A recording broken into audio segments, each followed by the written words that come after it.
Yo, what's up, Sopi Rock and Roll, apa kabar? Jumpa lagi dengan gue Jimmy. Apa kabar teman-teman semua? Terutama untuk teman-teman yang menjalankan ibadah puasa, semoga puasanya lancar ya. Beberapa minggu yang lalu, seorang teman mengirimkan gue video. Di video itu menerangkan ada seorang WNI ya, yang menuju Amerika dan kemudian ditolak masuk.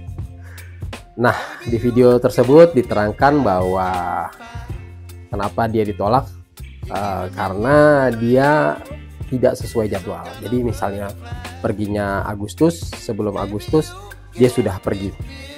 Nah, saat di imigrasi itu pula si penumpang tersebut kedapatan bukti-bukti bahwa beliau ingin bekerja dan kemudian berakhir di deportasi.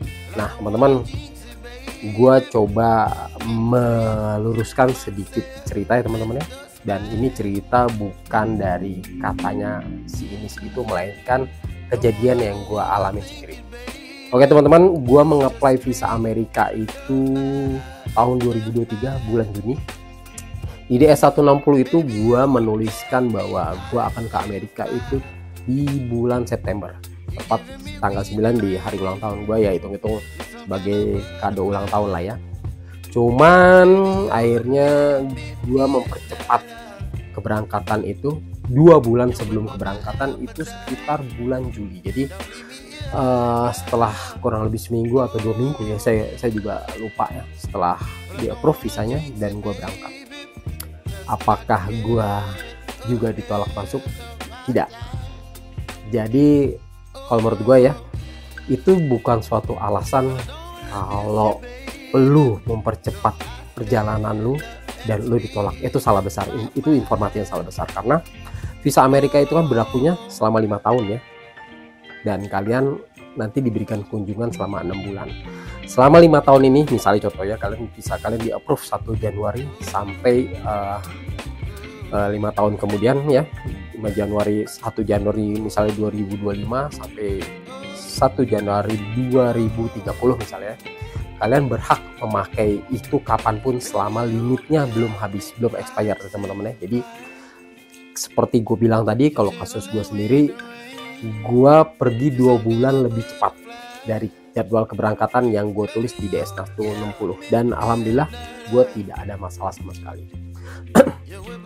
Jadi kalau menurut gue ya, pergi cepat itu sama sekali tidak masalah. Yang jadi masalah adalah ketika kalian tidak membawa itinerary, kalian tidak membawa bookingan penginapan, dan kalian tidak mempunyai tiket pulang pergi. Usahakan tidak membawa berkas-berkas yang aneh-aneh, kayak misalnya ijazah, surat tanah, dan lain-lain.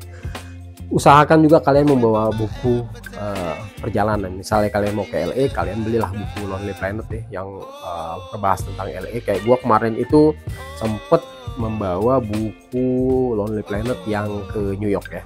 Mana bukunya? Gua nggak bawa di sini. Adalah pokoknya ada buku liburan yang khusus membahas liburan ke New York. Jadi memperkuat bahwa memang lu mau liburan gitu ya. Selain buku panduan berlibur tadi, kalian juga seperti di awal usahakan membawa itinerary. Itinerary itu apa? Itinerary adalah catatan perjalanan. Jadi perjalanan kalian, misalnya kalian 10 hari di Amerika atau seminggu di New York, itu mau kemana aja. Misalnya kalian milih di New York dari hari pertama sampai hari terakhir, kalian tulis. Misalnya hari pertama landing, terus ke penginapan, terus kalian misalnya ke Central Park, ke Brooklyn Bridge, ke Manhattan, dan lain-lain. Kalian jabarkan di itinerary itu dari hari pertama hingga kalian pulang. Apakah itinerary itu nantinya ditanya?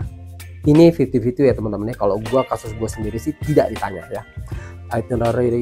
Itinerary gue waktu itu tidak ditanya, tapi alangkah baiknya itinerary ini dipersiapkan jaga-jaga untuk misalnya kalian kena random check, seperti cerita si penumpang yang ditolak masuk ke Amerika tadi ya. Jadi intinya sih, kalian jangan khawatir misalnya kalian mau pergi cepat, tidak sesuai jadwal, tidak masalah. Yang terpenting adalah kalian membawa dokumen yang lengkap, tiket pesawat pulang pergi, itinerary, bookingan hotel penginapan, Kalau bisa kalian beli buku perjalanan selama liburan, panduan perjalanan misalnya Lonely Planet dan lain-lain, misalnya di New York, di LA dan lain-lain. Dan juga usahakan, kalau kebetulan gue fotografernya, gue bawa kamera. Jadi hal-hal tersebut tuh memperkuat image kalian bahwa kalian memang ingin berlibur. Oh ya, untuk teman-teman yang ingin mengontak saya, kalian bisa kontak saya di IG saya ini. IG saya kebetulan saya dan istri juga sama-sama senang traveling ya. Di Instagram tersebut ada beberapa dokumentasi perjalanan yang telah saya lakukan bersama istri. Oke teman-teman, cukup sampai di sini. Mudah-mudahan video ini berguna. Sekali lagi, kalau ada yang mau ditanyakan silahkan tanya di Instagram saya ya. Kalau masalah pekerjaan, mohon maaf saya tidak bisa menjawab. Kalau misalnya masih berhubungan tentang visa, insya Allah saya jawab. Oke, gitu aja. Terima kasih untuk teman-teman. Jangan lupa untuk bantu share, like, dan subscribe. Terima kasih. Assalamualaikum warahmatullahi wabarakatuh. Bye-bye.